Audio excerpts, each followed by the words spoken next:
ချူချူရွရွနဲ့ရန်ကိုစားလို့ကောင်းတဲ့ဆောက်ကလေးကိုလုံးနေလေးလာမျှဝေပေးတာဖြစ်ပါတယ်ရှင်ပဲစိတ်မောက်ကိုတော့တထုပ်ခွဲကြော်ပေါ့နော်ရှိတလောက်လေးထည့်လိုက်ပါတယ်ပြီးလို့ရှိရင်ကောင်းညင်မောက်ကတော့3စွန်းထည့်ပါတယ်စားနေငယ်အသားမောက်နဲ့ငယ်ရဲ့ဆွနွေးမောက်ရဲ့ထည့်ပြီးတော့မှုေထားပေးပါတယ်ပြီးလို့ရှိရင်တော့ရေကိုတော့အရင်ဦးဆုံး10စွန်းထည့်ပြီးတော့မှုေပေးပါတယ်ရှင်ဒီကိုတော့နောက်ထပ်5စွန်းပေါ့နော်ထည့်ပြီးတော့ထပ်ပြီးတော့မှုေလိုက်ပါတယ်ရှင်မရသေးဘူးဆိုလို့ရေကတော့နည်းနည်းစီပေါ့နော်အလုံးပေါင်းရေက22စွန်းလောက်ထည့်လိုက်ပါတယ်ရှင်အနက်လေးပွေးအောင်လို့စင်က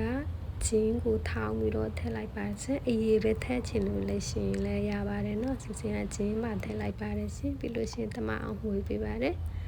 ပြီးရင်နှမ်းမဲပေါ့နော်နည်းနည်းထည့်လိုက်ပါတယ်ရှင်ပြီးရင်ဘူးလည်းထည့်ပါတယ်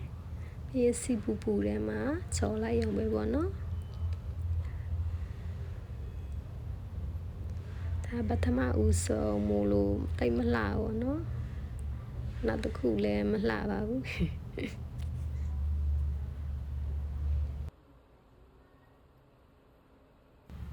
အယောင်လေးနည်းနည်းပြောင်းပြီးဆိုလို့ရှိရင်တော့လှမ်းပေးပေါ့เนาะ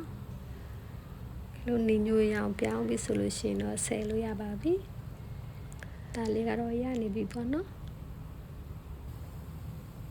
ဒါလေးကတော့အကြီးဆုံးတစ်ခုပါချက်မှတော့ပါရှိ